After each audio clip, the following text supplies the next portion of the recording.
বন্ধুরা তোমরা কি ভিডিওটা ভালো করে দেখো, তারপর আমরা এর ফানি কমেন্ট পড়বো। Hey you, listen to me. Pocket paratha খাবে নাকি? Hey you, one তরকারি, ছোলা সয়াবিন বাদাম বড়ি।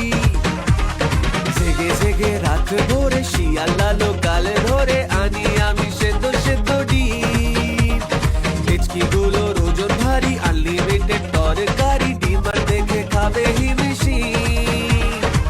রাজুদা রাজুদা 30-3 পরোটা।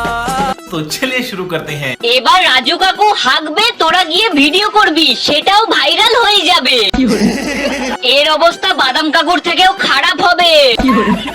গুজে দে এর পিছনে কেউ 4টে পরোটা। আগামী দিনের রানু মণ্ডল ও মধু গানের ষষ্ঠী পুজো করে দিলেন। রাজুদা না না, হিরো আলম। রাজুদা এখন শিল্পী। আর দুদিন পর রাজুদাকে দেখা যাবে রানু মণ্ডলের বাড়ির পাশে বাড়ি বানিয়ে থাকছে। দুজনকে বেশ ভালোই মানাবে। আমরা ভারতবাসী একটা জিনিস নিয়ে যতক্ষণ না সেই জিনিসটার গোষ্ঠীর ষষ্ঠী পুজো হচ্ছে ততক্ষণ জিনিসটাকে ছাড়ি না।